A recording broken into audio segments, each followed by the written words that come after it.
right. Good morning. I'll get you the injury information here that you need. So first of all, Dawson Knox will not practice today, personal reasons. Joey Bosa will be limited, Terrell Bernard limited, Spencer Brown and Joshua Palmer the same, both limited. Dalton Kincaid will be full, and then Cole Bishop is good to go. He was dealing with that calf that we talked about the other day. So with that, time's yours. Did you say Dalton full? Yes. Sean, Ray Davis is amongst the league leaders in yards per kick return this season.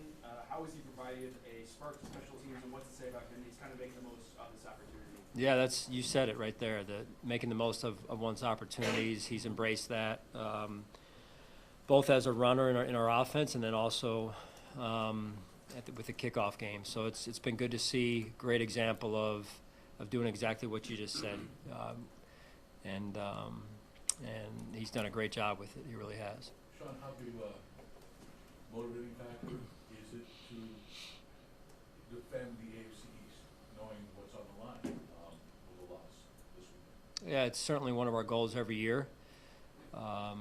We also have other goals amongst that goal as well. So, we go into every game with the mindset of playing our best football. What did you learn, Sean, about this Patriots team with a new coach and a lot of new players? Not so much X and O part, but the DNA of what this team is, what they're going to be in this new regime in New England. Yeah, I mean, they did a good job changing some of the roster over and bringing in some players, especially along the defensive front, perimeter players, wide receiver-wise and whatnot. And, they're well coached. They do a really good job, Mike does, and Josh McDaniels and across their coaching staff.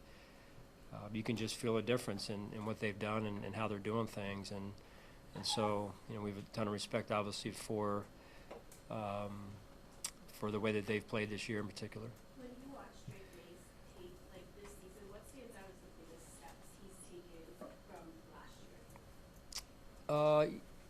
Just another year of experience, another year of maturity in the NFL and understanding NFL defenses.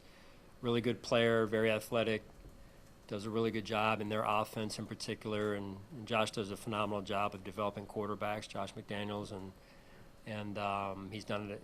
He's done it several times before, and this is no different. So May is playing at a very, very high level. Sean, what can you take from the first meeting with them earlier in the season and use it as part of your preparation this week? You try and take every play and take everything out of every play that you can, from information to what we can do better, and that's really where we start with how we can do things better on our side. They're certainly a great team. I think they've won 10 in a row or more, and where they're at in terms of the overall AFC picture. So it'll be a big challenge for us. Sean, going off of that, how have you seen your team mature from that previous matchup early October to now where this team is at? I mean, every team's on their own journey, really. We're on ours, and that's really where our focus is our journey, what we're trying to do as a football team, how we're trying to improve this week specifically, and that's really what we're focused on, is who we are and what we're trying to do and how we need to improve week to week. Sean, we asked you a while ago about identity. You said it's in progress, to figure out an identity. And then you look at the last two wins done very differently. Do you see a common thread in those games, even though they were played differently and you won both of them? And have you found an identity, do you think, as a team? No, we're getting there. I think we're moving in the right direction. We've had a number of different lineups week to week, so it's maybe happened a little bit later than we would have liked. But I really appreciate how the players and the staff have persevered through it all. And these guys are enjoying playing together, and they have a lot of trust in one another. So, we just take them one game at a time right now. With the injuries you've had at defensive tackle, what did David on and off the field? Jordan Phillips.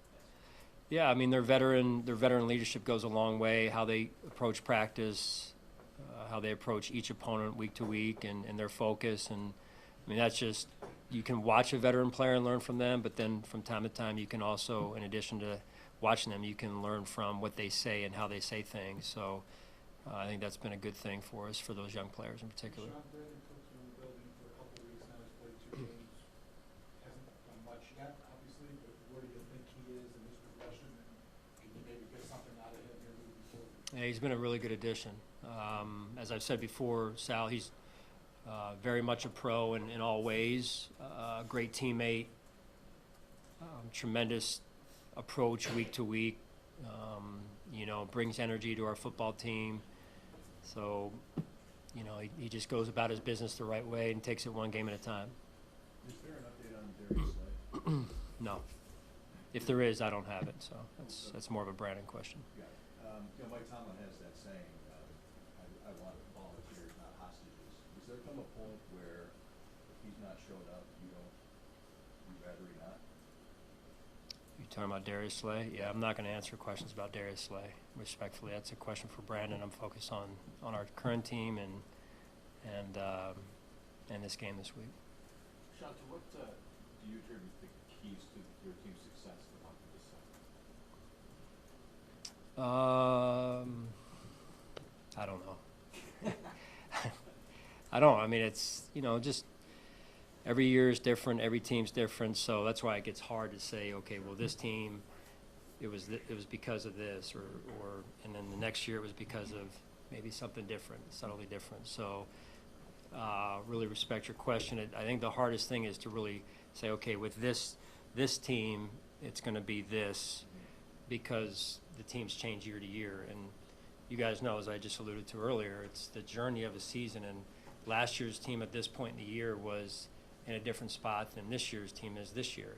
And we know in some form at least why, right, with some of the things we've dealt with. So, but each year the journey is special, and you need to enjoy it. And part of the challenge of the journey is how do you make in-season adjustments and corrections, and you were zigging, you need to zag, and so I know it's a general answer for you, but that's really, in my mind at least, how I see it. That's also part of what makes it so special when you do what you can do in December and get on to playing good football, is all that goes into it, with everybody being in it for the right reasons, and all the hands that are in that equation, if you will. So it's a fun part of the year. Sean, all four of your losses this season, you guys have lost the turnover battle, 3 of them on the road. How much more important is that, taking care of the ball and then trying to get some takeaways on the road against Yeah, really good team, as I've said.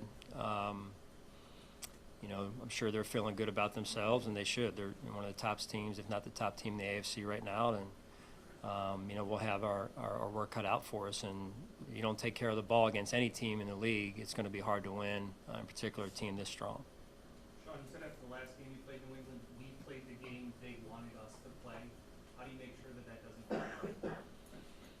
Well, you can't control everything. If you could control everything, this would be easy, right? It's never easy. But the things that we need to control, you're right, we need to control. And, that goes into how we approach the game and then how we execute on game day. So the ball is an important piece of all that, right? So I'm sure for them, like it is for us. And so it's an important part of winning football and putting yourself in a position to win. Hey, Sean, this game, a lot of speculation. You moved to a prime-time spot. Are you glad it stayed right at 1 o'clock? Yeah, it's Oh, so you're 1 looking at- o'clock. Yeah, it's because I'll be getting home after my bedtime, so I don't. No, we play them whenever they're scheduled. So it's we've been up there, late at night quite a few times and playing some games up there, and they've come here and done the same. So I think it's really just about two good football teams, and you play when the schedule calls for you to play, but quite a few night games as well on both sides. What's your overview of Drake May, just in general, and as a young quarterback? I know that what you maybe thought of him 2 months ago can change pretty drastically, or maybe not. No, yeah, I mean, he continues to grow, and this is what I was saying earlier. I think Elaine asked the question of his development, year 1 to year 2. Right away, you look at, the coaching that he's getting in Josh McDaniels, and then you're looking at the players, the people around him, the staff around him. You're looking at, I'm sure I don't know him, but I'm sure the way he's wired, he seems like a competitive player who I'm sure works very hard to improve at his craft, like a lot of us do. So he's off to a great start. Maybe an update, I know, one more week at least, on the progress of the goal hardening. Moving in the right direction. We'll see, where it goes 1 week at a time here. All right. Thank you, guys.